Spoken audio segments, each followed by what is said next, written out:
All of us reach a point in time where we are depleted and need to somehow find a way to reignite the fire within. But how do we spark that flame?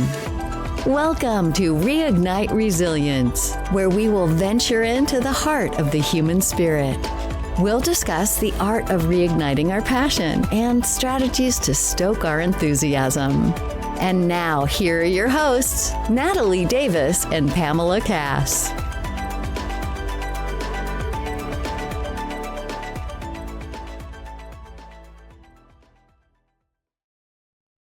Yes. From a business sales standpoint, Sarah, I love that how you described this partnership. You were like, I met this company that I love and I adore. You don't typically hear that like in the brokerage sales side of businesses. Oh, no. It was No, important for you to have that personal connection for with sure. whomever, whatever entity or organization was going to take over, acquire, or merge with your brand that you had built. Well, and the cool part is I felt like I got to have a lot of like founder to founder discussions with Yeah. this company because the company that purchased mine, their CEO was a former founder of an LSAT brand. And then Okay. that LSAT brand, they got basically bought out by private equity. And so Mhm. now he's like running the bigger conglomerate and they have LSAT and they've got MCAT and they've got some ACT, GME, those sorts of things, but they didn't have nursing. So it was like, felt like this really natural fit. And after we first met them, I was actually going out to California for a female entrepreneurs business retreat.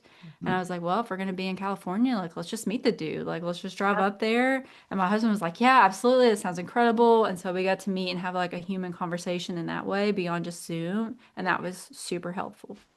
That's Nice. awesome. Wow. Love that. And so your daughter is born. Um, how soon after her birth did you all receive the diagnosis? Yeah. So it was a whirlwind to say the least. I sold middle of June, like June 16th, 2022. And first week of July, we found out that something was wrong with Meadow's heart, but we didn't know what. Okay. And a lot of people are really confused. They're like, why did you find out in the third trimester? Like, what is going on? Mhm. And what had happened was in my second trimester, I wasn't vibing with my OB. Mhm. And I remember looking at my husband one day and being like, you know what? If something goes wrong and like we need to do an emergency C-section or make a decision or whatever else, like that is not the human I want in the room with me. Like I don't feel like she can meet me where I'm at. I'm feeling all this anxiety. Everybody's making me feel crazy. So I'm gonna have to be brave, but I'm gonna try somewhere new. And I know it sounds crazy in my third trimester, but I'm gonna do it. Yeah. He very graciously supported. And when I met with that new OB in my third trimester, they were like, hey, because you're new to the practice, let's just do another anatomy scan. Like, it's a liability thing for us. Like, Mhm. just double, triple check. And on that anatomy scan, they were like, something looks weird with her heart. Mm. But even then, the OB was like, I'm going to go ahead and book your next appointment here. He's like, we're going to book one with the specialty OB. You can go get checked out or whatever. He said, but I'm going to book your next one here because I know you're coming back. Like, it looks like a normal variant. It's not that big of a deal.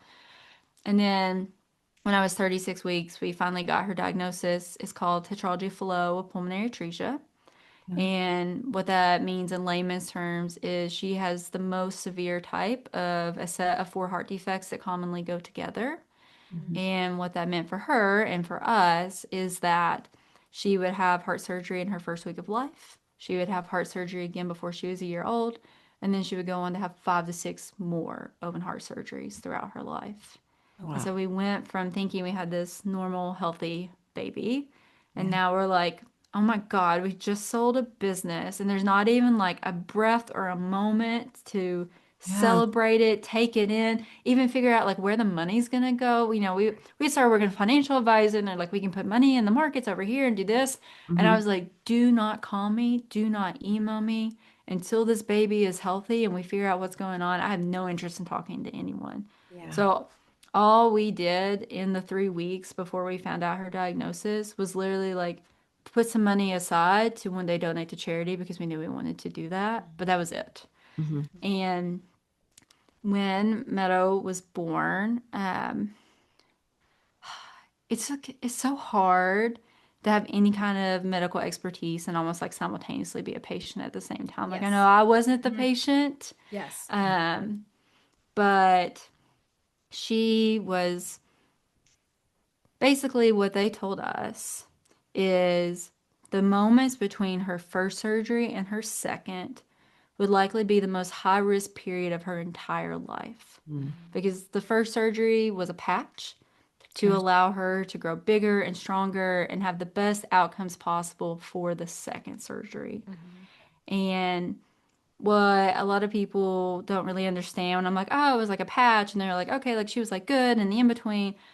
No, like I brought home a baby who, like, at a baseline's oxygen was 70% Oh, and wow. wore an oxygen monitor all the time. Yeah. And we spoke to her cardiologist twice a day when we were at home submitting numbers.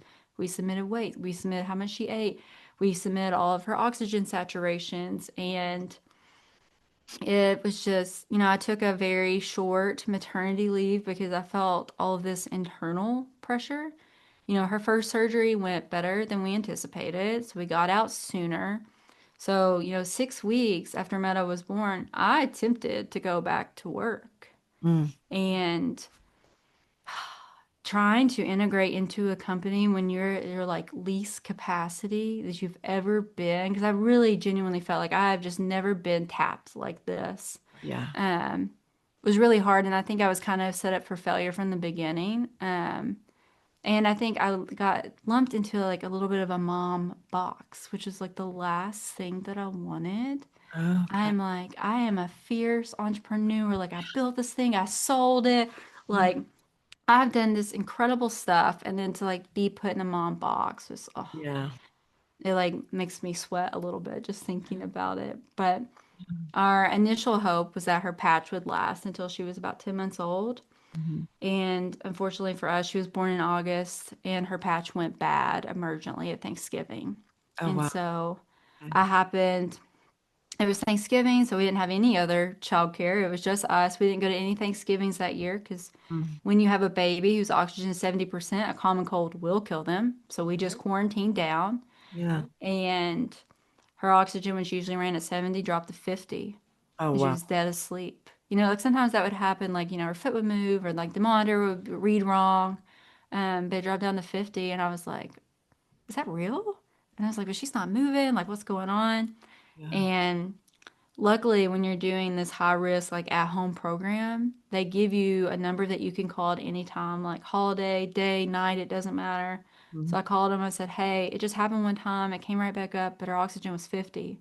Yeah. And her cardiologist was like, no, just bring her in. It was like, we'll just feel better and you'll feel better if you bring her in. Mhm. And then we found out that her patch, which was really the only thing giving blood to her lungs, and it was also, I'm so glad I didn't know this when I was at home, but that patch was the size of a diamond stud earring and it had narrowed to half of that size. Oh, And wow. so they're like, we got to go in and we just got to do the repair and try to fix it and hope for the best, even though it's earlier than everybody wanted or hoped Mhm. for.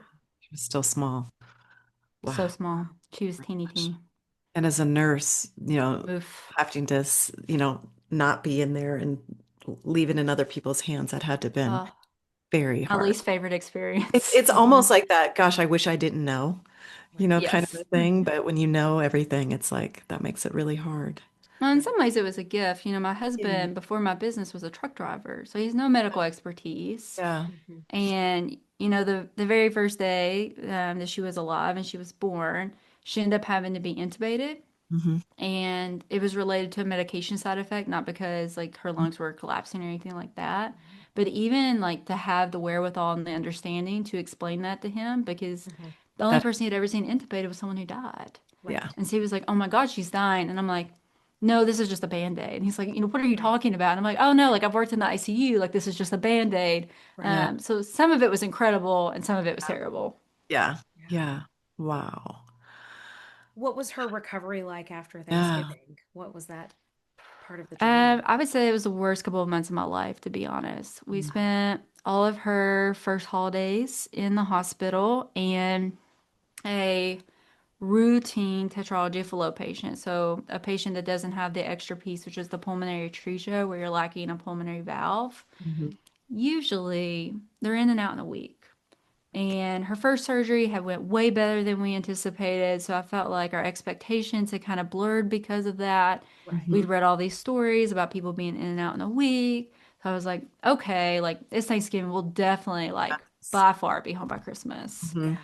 Yeah. And what complicated her care is everyone in the world knows that you do not go into a surgery on blood thinners. You absolutely do not do it. Like if you show up to have surgery and you've taken an ibuprofen like in the last 2 weeks, they're like, I get out of here. Like we're not doing it. Mhm.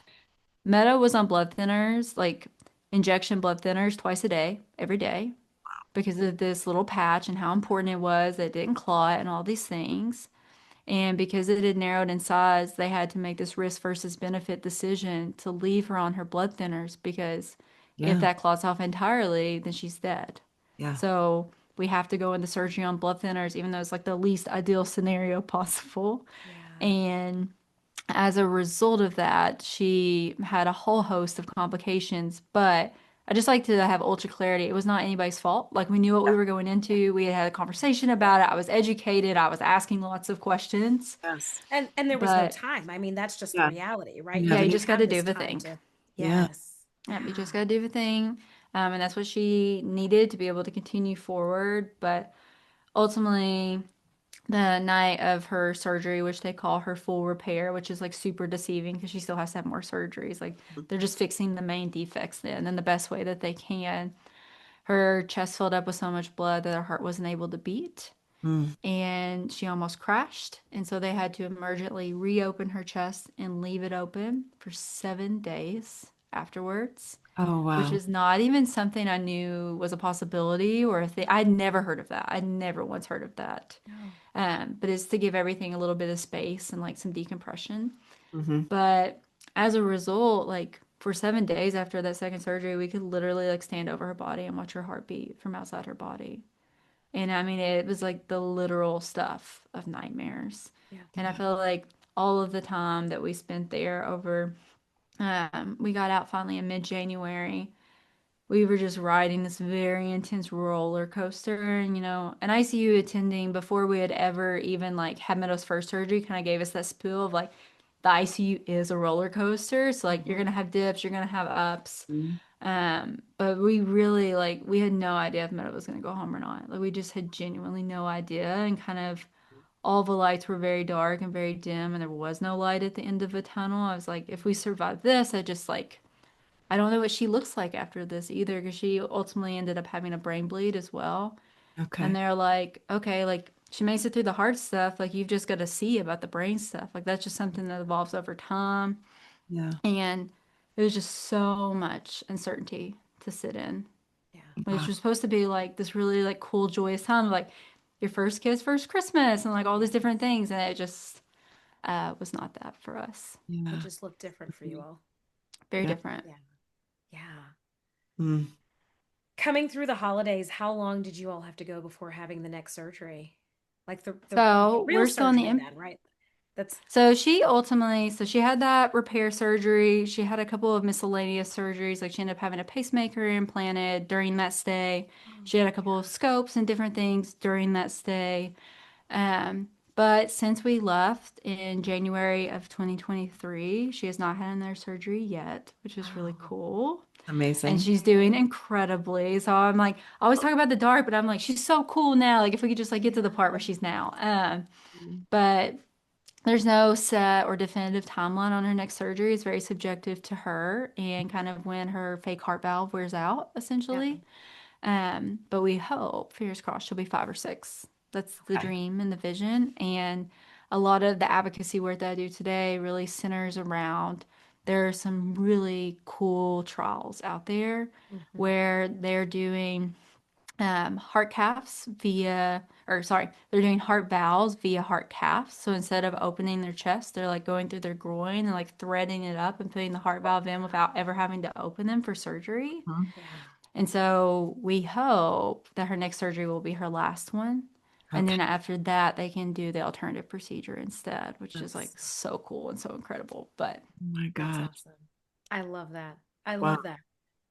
Well, and here's the wild part, Sarah. All of this is happening simultaneous. You just recently go through a business sale and you're Yeah. still And I'm supposed to be involved. there. Like I'm the Yes. chief nursing officer. Like I am Yeah. supposed to be there. Yes.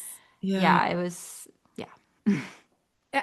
Were they, I mean, I know that you felt like you were in the mom box from the professional standpoint, but I'm assuming that there was some compassion and understanding and not a loss of momentum during that time that you were with Meadow and just being by her side for that.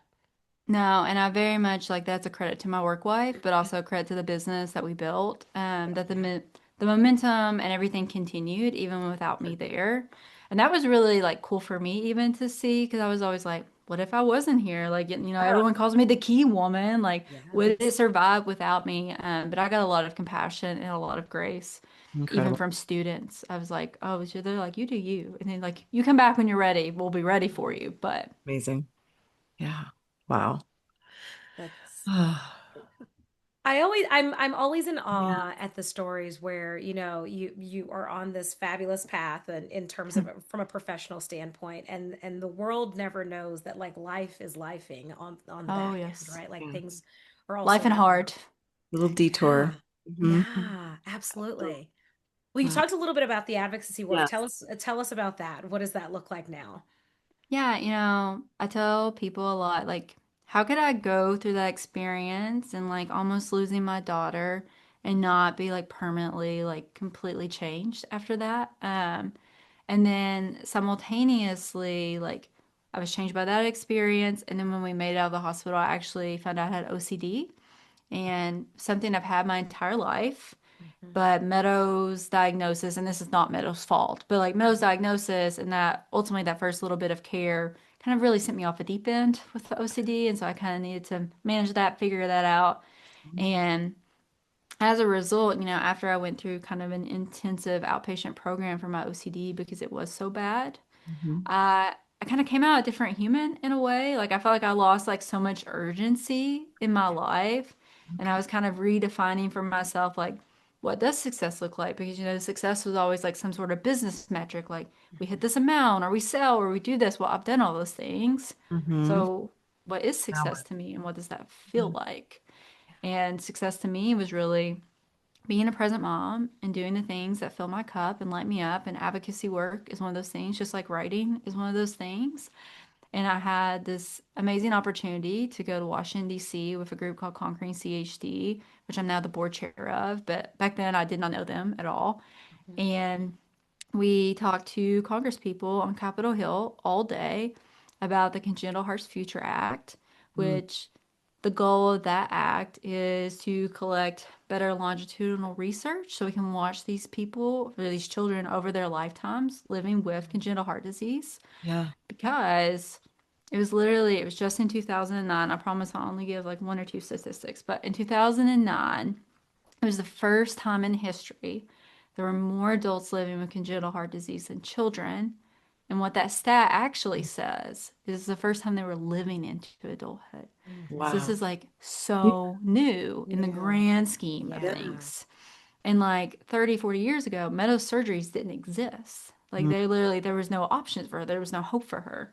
Mhm. And now we need to collect data, we need to collect research to see like what problems are these people running into as they grow up and Mm. how can we be more preventative or be more helpful or research new things or all those things. And so that act is an important piece of that. And we were actually able to finally get it reauthorized last year, which is really cool, kind of in like the final moments of the session.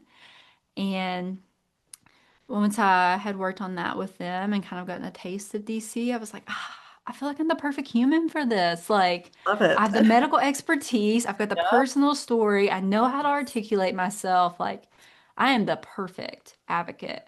And I've Hmm. already been doing this in all these different ways. Like, I had to advocate for my own mental health when I was in nursing school. I advocated for my students and their mental health through my Mhm. business. And so now, like, why not advocate for Meadow? And I think the thing that really pushed me over the edge was finding out that heart defects are the most common birth defect, but they're the very least funded. And Wow. so until we know this is a problem, when we increase the awareness, then we're not going to get the funding or the research anyways. Yeah. And so I am just shouting to anyone who will listen Yes. those two statistics very specifically because I think they're life changing to hear and it like gives so much more perspective and insight into what I hope the future for Meadow will be, and those like her. Yeah, because most people wouldn't, unless it touches and impacts them, I had no idea.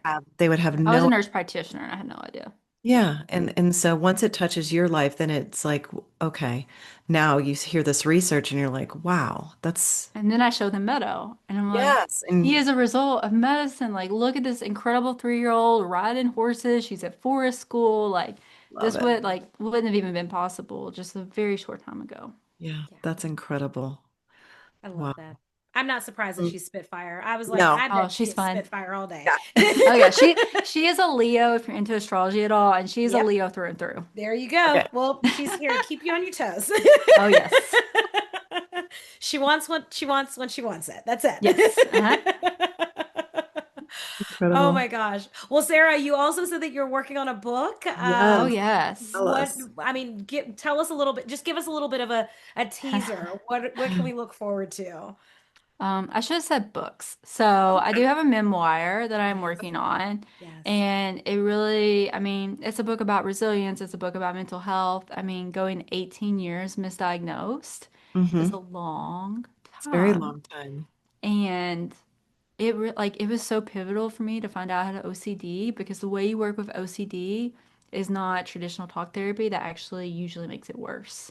And so getting the resources and the tools to work with my brain Hmm. and to be able to eliminate a lot of that urgency in my life, so cool. And I get to be such a better mom because of it. And I get to do the things I love better because of it too.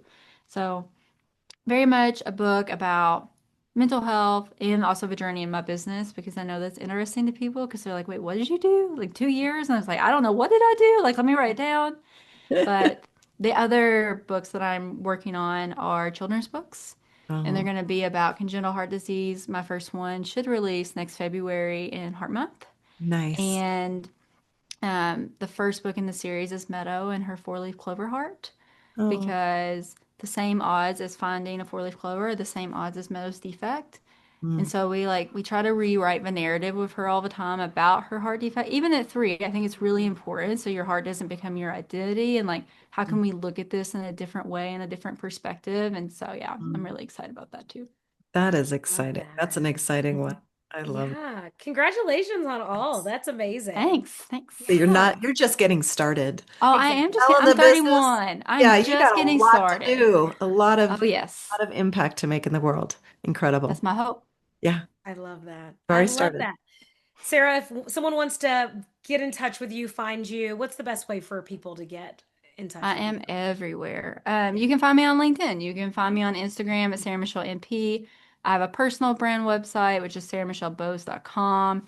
My children's books have their own website because I opened my own publishing imprint to do my children's books, which is littlecloverpress.com. And if you want to find me, you can easily find me. She's Okay. searchable, y'all. Oh, Yes, yes. You can she's find me on the everywhere. Googles. She's everywhere. Exactly. We'll make sure that we also put your contact information in the show Thank you. notes so people can find you there as well.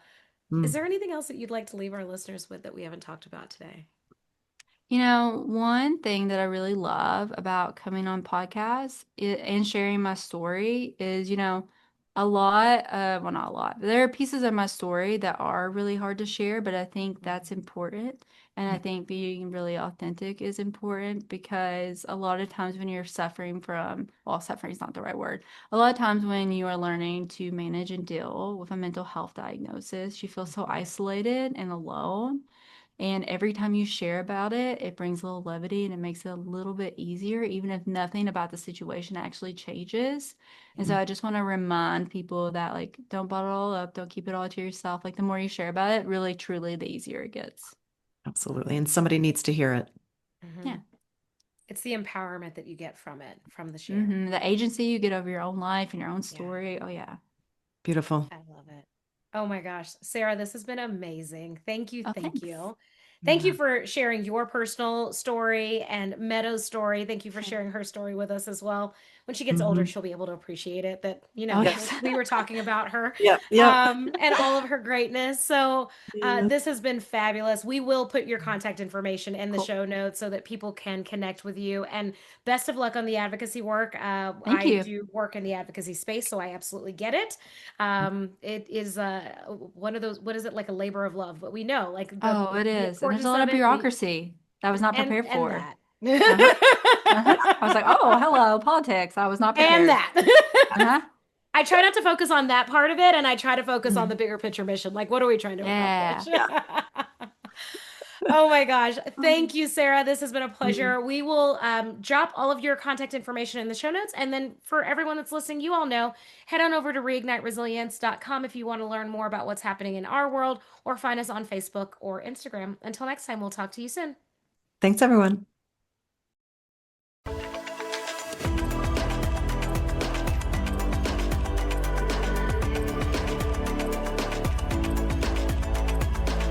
Thank you for joining us today on the Reignite Resilience podcast. We hope you had some aha moments and learned a few new real-life ideas to fuel the flames of passion. Please subscribe on your favorite streaming platform, like or download your favorite episodes, and of course, share with your friends and family. We look forward to seeing you again next time on Reignite Resilience.